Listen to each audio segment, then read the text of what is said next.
ನಮ್ಮ ಹತ್ತಿರದ ಸಂಬಂಧಿ ನೋಡಲು ಗೋಧಿ ಬಣ್ಣದ ಶರೀರ ಹೊಂದಿದ್ರು.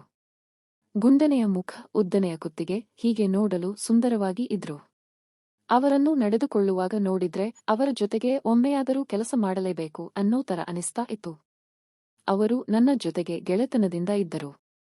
ನಾನು ಅವರನ್ನು ನೋಡುವ ಸಲುವಾಗಿ ಪ್ರತಿದಿನ ಅವರ ಮನೆಗೆ ಹೋಗ್ತಿದ್ದೆ. ನನಗಿಂತ ಸುಮಾರು 6 ವರ್ಷ ದೊಡ್ಡವರು. ಇವರ ತಂದೆ ಹಲವು ವರ್ಷದ ಹಿಂದೆ ತೀರಿ ಹೋಗಿದ್ರು. ಹಾಗಾಗಿ ಇವರ ಅಣ್ಣ ಮಂಗಳೂರಿನಲ್ಲಿ ಕೆಲಸ ಮಾಡಿ ಈಗ ಸಣ್ಣ ಬಿಸಿನೆಸ್ ಮಾಡ್ತಾ ಇದ್ದ. ಇವರಮ್ಮ ಗಾರ್ಮೆಂಟ್ ಒಂದರಲ್ಲಿ ಕೆಲಸ ಮಾಡ್ತಾರೆ. ಅವರು ಯಾರು ಅಂದ್ರೆ ನನಗೆ ಸೋದರತೆ ಆಗಬೇಕು. ತನ್ನ ಯಜಮಾನ ಇದ್ದಾಗಲೇ ಅವನ ಜೊತೆಗೆ ಕೂತ್ಕೊಂಡು ಸ್ವಲ್ಪ ತಗೋತಾ ಇದ್ರು. ಇವಾಗಂತೂ ಇವರನ್ನ ಕೇಳೋರೇ ಇಲ್ಲ. ದುಡ್ಡು ಇದ್ದಾಗ ಹೋಗೋದು, ಸ್ವಲ್ಪ ಹಾಕೊಂಡು ಬಂದು ಕೂತುಬಿಡ್ತಾರೆ. ಇನ್ನು ಇವರು ಮಾತ್ರ ಒಂದು ವಯಸ್ಸಲ್ಲಿ ನೋಡೋಕೆ ಚೆನ್ನಾಗಿದ್ದು, ಯಜಮಾನ ಹೋದ ಮೇಲೆ ಅಲ್ಲಿ ಇಲ್ಲಿ ಅಂತ ಎಲ್ಲರ ಕಡೆಗೆ ಹೊಲ, ಗದ್ದೆ, ಮನೆ ಹೀಗೆ ಎಲ್ಲೆಂದರಲ್ಲಿ ಆ ಕೆಲಸಕ್ಕೆ ಹೋಗಿ ಬರ್ತಾ ಇದ್ರು ಅಂತೆ. ಇವಾಗ ವಯಸ್ಸು ಆಗಿದೆ ಅಂತ ಸುಮ್ಮನೆ ಇದ್ದಾರೆ. ಇನ್ನು ಕತೆಗೆ ಬರೋಣ.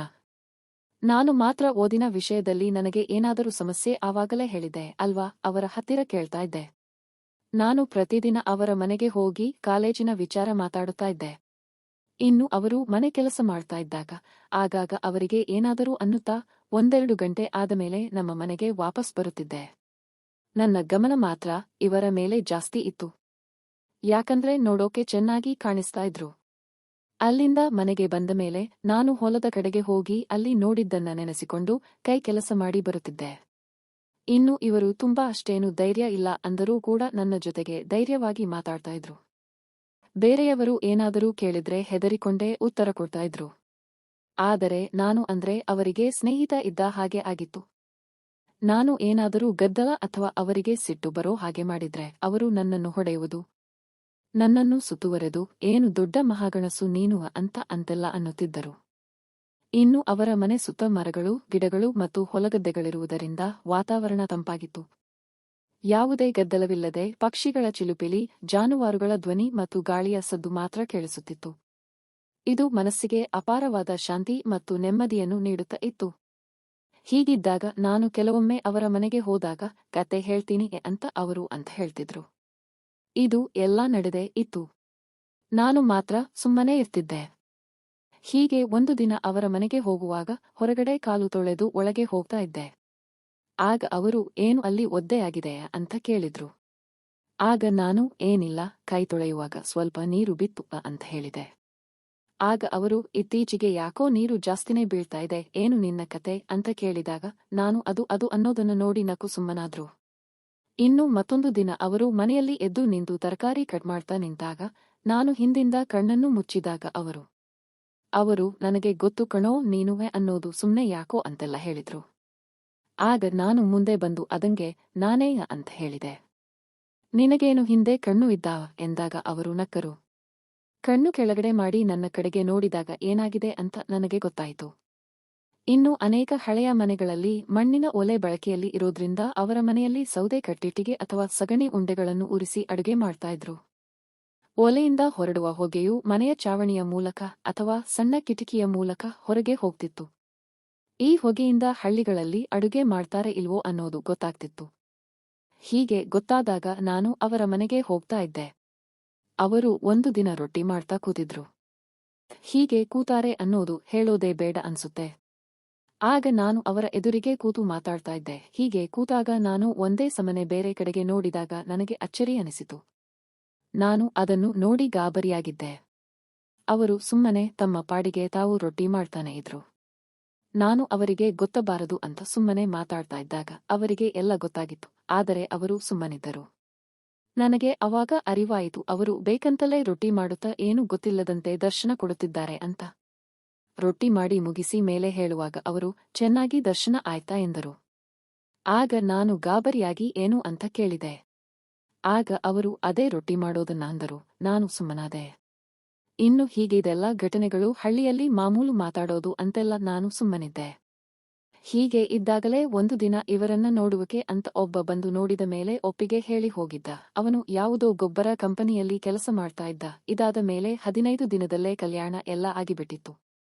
ಅದಾದ ಮೇಲೆ ನಾನು ಅವರ ಮನೆಗೆ ಹೋಗಿರಲೇ ಇಲ್ಲ. ಯಾಕಂದ್ರೆ ನನಗೆ ತುಂಬಾ ಬೇಜಾರು ಎನಿಸಿತು. ಕೈಗೆ ಸಿಕ್ಕ ತುತ್ತು ಬಾಯಿಗೆ ಬರುವ ಮುಂಚೆ ಮತ್ತೊಬ್ಬ ಊಟಕ್ಕೆ ಎತ್ಕೊಂಡು ಹೋದ ಅನ್ನೋ ಹಾಗೆ ನನಗೆ ಅನಿಸಿತು. ಇನ್ನು ದಿನ ಮನೆ ಮುಂದೆ ಎಲ್ಲಾ ಕಾರ್ಯಕ್ರಮ ಮಾಡೋದು ಅಂತ ತೀರ್ಮಾನ ಆಗಿತ್ತು. ಹೀಗಿದ್ದಾಗ ಇವರ ಮನೆಗೆ ನಮ್ಮ ಮನೆಗೆ ನೆಂಟರು ಎಲ್ಲ ಬರತೊಡಗಿದರು. ನಾನು ಇವರ ಮನೆಗೆ ಹೋಗೋದನ್ನ ಕಡಿಮೆ ಮಾಡಿದ್ದೆ. ಹೋದರೂ ಕೂಡ ಇವರ ಜೊತೆಗೆ ಮೊದಲಿನಂತೆ ಮಾತಾಡೋಕೆ ನನಗೂ ಯಾಕೋ ಮನಸ್ಸು ಇರಲಿಲ್ಲ. ಇನ್ನು ನಮ್ಮ ಹೊಲ ಇಲ್ಲದೆ ಇರೋದ್ರಿಂದ ನಾನು ಇವರ ಹೊಲಕ್ಕೆ ಆಗಾಗ ಹೋಗ್ತಾ ಇದ್ದೆ. ಹೊಲದಲ್ಲಿ ಗಾಳಿಗೆ ತೂಗುವ ಗದ್ದೆಯ ತೆನೆಗಳ ಸೊಮೆ ಎನ್ನುವ ಸದ್ದು, ದೂರದಿಂದ ಕೇಳಿಬರುವ ಕೋಳಿ ಕೂಗು ಅಥವಾ ಹಕ್ಕಿಗಳ ಕಲರವ ಇದೆಲ್ಲ ಕೇಳಿ ನನಗೆ ಸಂತೋಷ ಅನಿಸ್ತಾ ಇತ್ತು. ಇನ್ನು ಸಮಾರಂಭಕ್ಕೆ ದಿನ ಹತ್ತಿರಕ್ಕೆ ಬಂದಂತೆ ಅದೇನೋ ಒಂದು ಮನಸ್ಸಲ್ಲಿ ಗೊಂದಲ ಇತ್ತು. ಏನು ಮಾಡೋದು ಅಂತ ಸುಮ್ಮನೆ ಒಬ್ಬನೇ ನನ್ನ ಪಾಡಿಗೆ ನಾನು ಇರುತ್ತಿದ್ದೆ. ಹೀಗೆ ಇದ್ದಾಗಲೇ ಒಂದು ದಿನ ನಾನು ಬೆಳ್ಳನ ಬೆಳಗ್ಗೆ ಹೊಲಕ್ಕೆ ಹೊರಟಿದ್ದೆ. ಆಗ ಇವರ ಮನೆಗೆ ಹೋದಾಗ ಅಚಾನಕ್ಕಾಗಿ ಇವರು ಎದುರಿಗೆ ಬಂದರು. ಏನೋ ಇತ್ತೀಚೆಗೆ ಯಾಕೋ ಮನೆಗೆ ಬರ್ತಾ ಇಲ್ಲ ಎಂದರು. ಏನಿಲ್ಲ, ಸ್ವಲ್ಪ ಹೊಲದಲ್ಲಿ ಕೆಲಸ ಜಾಸ್ತಿ ಇದೆ, ನನ್ನ ಡಿಗ್ರಿ ಕೊನೆ ಸೇಮ್ ಎಕ್ಸಾಮ್ ಕೂಡ ಹತ್ತಿರ ಬಂತು ಅಂತ ಹೇಳಿದಾಗ ಅವರು, ನೀನು ಎಷ್ಟು ಓದುತ್ತೀಯಾ ಅನ್ನೋದು ನನಗೆ ಗೊತ್ತು, ಇವಾಗ ಯಾವ ಕಡೆಗೆ ಹೋಗ್ತಾ ಇದ್ದೀಯಾ ಅಂತ ಕೇಳಿದರು. ಆಗ ನಾನು, ಏನಿಲ್ಲ, ಬಿಸಿಲು ಏರೋದರೊಳಗೆ ನೀರು ಹಾಯಿಸಿ ಬರಬೇಕು ಅಂತ ಹೇಳಿದಾಗ ಅವರು, ಮುಗೀತು, ನಿನ್ನೊಬ್ಬನೇ ಅಲ್ಲಿ ನೀರು ಹಾಯಿಸೋಕೆ ಹೋದರೆ ಅದೆಲ್ಲ ಮಧ್ಯಾಹ್ನ ಹೊತ್ತಿಗೆ ಆಗೋದಿಲ್ಲ, 2 ದಿನ ಬೇಕಾಗುತ್ತೆ ಅಂತ ನಗ್ತಾ ಹೇಳಿದರು. ನನಗೆ ಕೋಪ ಬಂದ ಹಾಗೆ ಅನಿಸಿ, ಈ ಸಲ ಮಳೆ ಕೈಕೊಟ್ಟಿದ್ದರಿಂದ ಹೀಗಾಗಿದೆ. ಅದೇ ಹೇಳಿದ್ನಲ್ಲ, ಬಿಸಿಲು ಜಾಸ್ತಿ ಆಗೋ ಮುಂಚೆ ನೀರು ಬಿಡೋದು ಮುಗಿಸಿದರೆ ಒಳ್ಳೆಯದು ಅಂತ ಹೇಳಿದೆ. ಅವರು ಏನೋ ಹೊಲದಲ್ಲಿ ಏನೋ ಹೊಸ ಬೆಳೆ ಏನೋ ಹಾಕ್ತಿದ್ದೀರಂತೆ, ನಿಜಾನಾ ಎಂದಾಗ ನಾನು, ಅದೆಲ್ಲ ಹಾಗೆ ಸುಮ್ನೆ ಹೇಳೋಕೆ ಆಗುತ್ತಾ, ಆ ಕಡೆ 1 ಎಕರೆ ಇದ್ದೇ ಅಲ್ಲ, ಆ ಕಡೆಗೆ ಈ ಸಲಿ ಸಾಂಪ್ರದಾಯಿಕ ಬೆಳೆ ಬಿಟ್ಟು ಹೂವಿನ ಕೃಷಿ ಮಾಡಿದ್ದೀನಿ ಅಂತ ಹೇಳಿದಾಗ ಅವರು ಖುಷಿಯಿಂದ, ಹಾಗಿದ್ರೆ ನಾನು ಬರ್ತೀನಿ ನೋಡೋಣ, ನಮ್ಮ ಭೂಮಿ ಅಲ್ವಾ ಅಂತ ಹೇಳತೊಡಗಿದ್ರು. ನಾನು ಬೇಡ ಮನೇಲಿ ಇರಿ ಎಂದಾಗ ಅವರು ಹಠ ಹೇಳಿದ್ರು. ಕೊನೆಗೆ ಅಲ್ಲಿ ಇರೋರು, ಏನಪ್ಪಾ ಕರ್ಕೊಂಡು ಹೋಗು, ಇನ್ನಷ್ಟು ದಿನ ಇರ್ತಾರೆ, ಸ್ವಲ್ಪ ದಿನ ಅಲ್ವಾ, ಆಮೇಲೆ ಸಿಟಿಗೆ ಹೋದಮೇಲೆ ಎಲ್ಲಿ ನೋಡೋಕೆ ಆಗುತ್ತೆ ಎಂದಾಗ ನಾನು ಸರಿ ಅಂತ ಹೇಳಿ ಕರ್ಕೊಂಡು ಹೊರಟೆ. ಇನ್ನು ಹೊಲದಲ್ಲಿ ಸ್ವಲ್ಪ ಹೊತ್ತು ಕೆಲಸ ಮಾಡಿದ್ವಿ.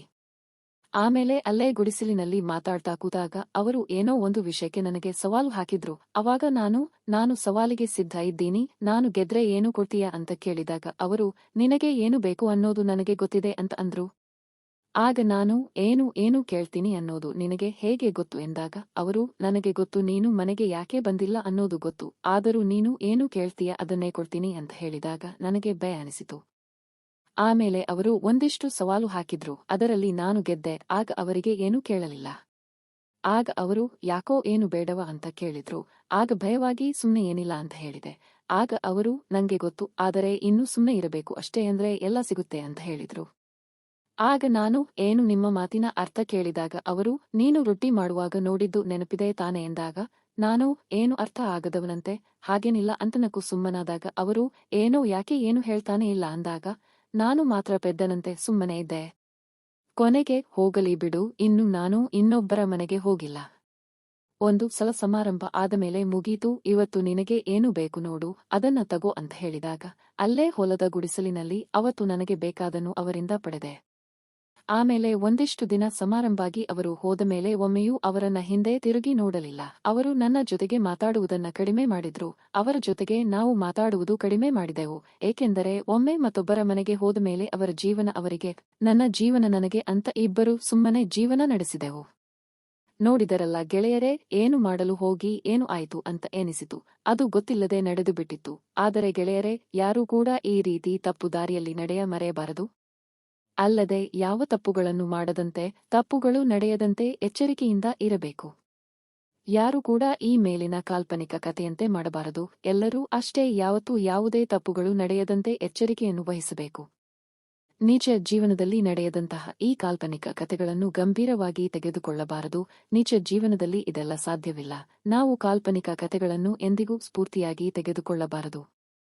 ನಾವು ನ್ಯಾಯಯುತವಾಗಿ ಜೀವನ ನಡೆಸಬೇಕು.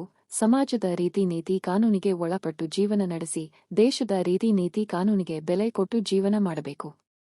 ಇಂತಹ ಕಾಲ್ಪನಿಕ ಘಟನೆ ಕಥೆಗಳಂತೆ ನಿಜ ಜೀವನದಲ್ಲಿ ಮಾಡಿದ್ದೇ ಆದಲ್ಲಿ ಜೀವ ಮತ್ತು ಜೀವನಕ್ಕೂ ತೊಂದರೆ ಆಗುತ್ತದೆ.